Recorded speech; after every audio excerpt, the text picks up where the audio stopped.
Okay, so here's the deal. I'm on my way to look at a 65 Ford Falcon Station Wagon. I've been interested in trying to find an early Chevy station wagon for a while, but just like everything else, I'm a little bit behind the curve on that. They're either way too expensive because people think they're worth their weight in gold, they're rust buckets, or there's something that's just been completely like destroyed over the years. People hacked it apart, and I just don't feel like getting into a huge project. I don't mind mechanicals, but I don't want to get into the body that much. I would prefer it to be like kind of a patinaed ride, and then obviously interior is not a big deal. But this one's interesting. It's been sitting in a garage since 1980. So the story is the guy's father is the second owner of this car. He bought it, drove it for a while. It had brake problems, needed a new master cylinder. He bought the master cylinder. The master cylinder is still sitting in the box, or was sitting in the box on the front seat where it was parked in the garage in 1980, 45 years ago. Blows my mind that that is how it is. This garage, from the pictures that I've seen, I believe it though, because there's grass all the way around it. It doesn't look like anyone has gone in or out of this garage in a very long time. So it's supposed to be a 52,000 mile original 6-cylinder car. We're gonna go check it out and see what it looks like. Hopefully I come home with it. Be a nice, hopefully daily driver once it's all back on the road, and maybe it'll be my stepping stone to get my early Impala wagon. But we'll find out.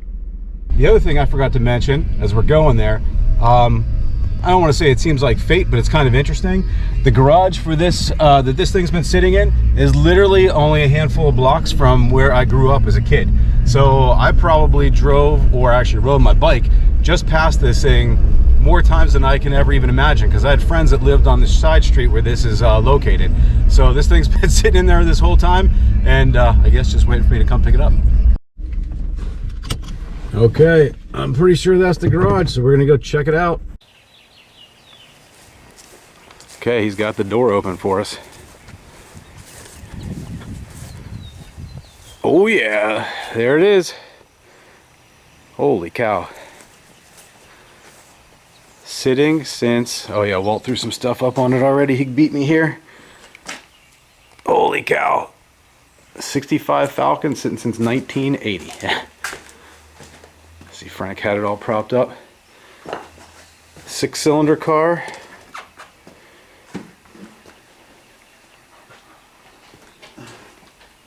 I'm gonna try this.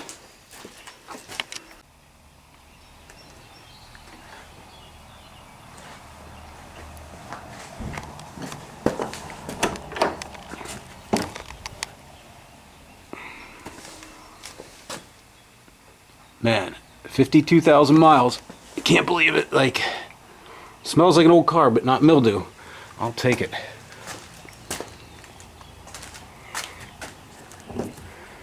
Definitely been repainted a bit, so we'll have to deal with that.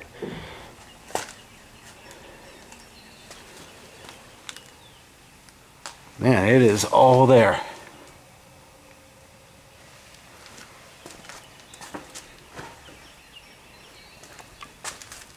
Original hubcaps, looks like.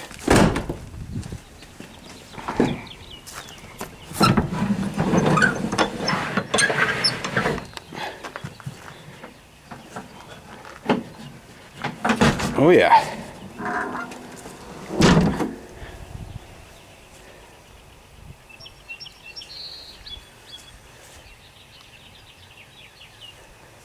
Well,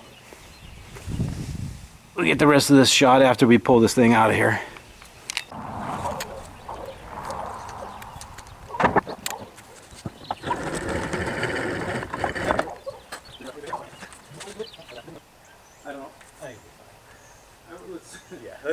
Let's see if it moves. Yeah. I gotta get the battery. I pushed that lever in for the e-brake, I think it is. Okay. When they have like. Oh yeah.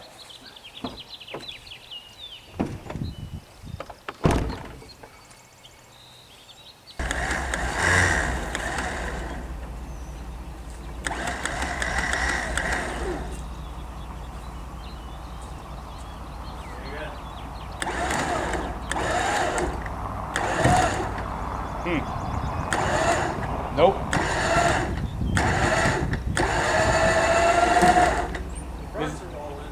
The what? Fronts are rolling. The backs are not. Oh, a little bit more.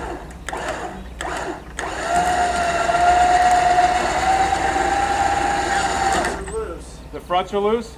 Yeah. So it's just the backs. It's probably that e-brake.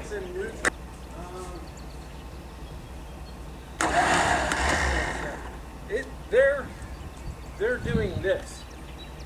Oh, really? Yeah, so You want to wiggle that? is the slack off of it? Yeah.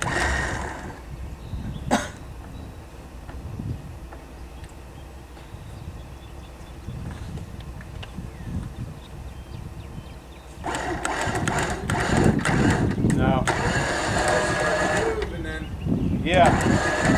I thought maybe they might break free, like pulling it like this. yeah. Do you want to?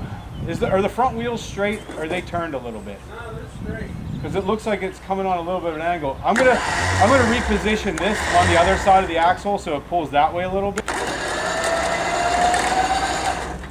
problem is I'm gonna have to pull forward because it's getting so close to the trailer.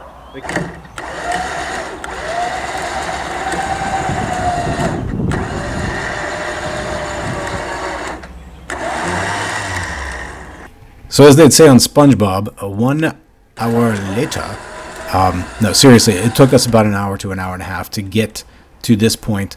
What you didn't see, because I think one of us bumped the camera, was us jacking the back of the car up, getting the wheels off, trying to get the drums off. They just would not come off no matter what we did. So we couldn't drag it anymore because the grass was a little bit wet and it was just sinking, like digging down into the grass. So luckily there were some pieces of plywood around, some particle board, and we put it under there trying to act as like skis, and it actually worked. So we were able to drag it out of the garage, get it to the trailer, and then put 2 more pieces on the ramps. You can see the one kind of on the passenger side coming up the ramp right now. The other one was stuck under the driver's side rear wheel. But yeah, it actually pulled up, and I can't believe the winch cable didn't snap.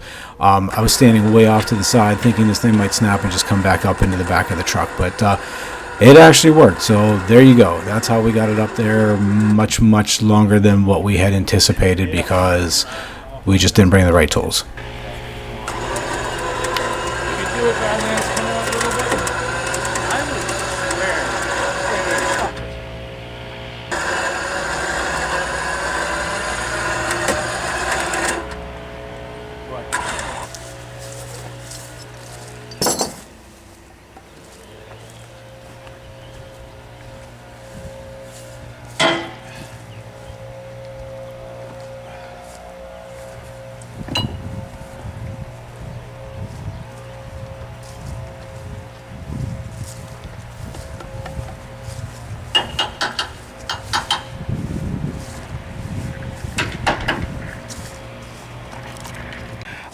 So there we go. We got it home. I got it home.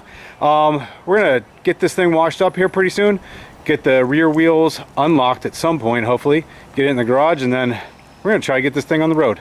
So stay tuned. Thanks for watching. Subscribe, like, do whatever you guys do with that, but definitely stay tuned. We're gonna have a couple videos coming out trying to get this thing on the road. 6-cylinder in it, which I think you guys saw. Hopefully we get that running, get all the rubber stuff replaced, brakes and everything, and I don't know, see what we can do with it and get it out.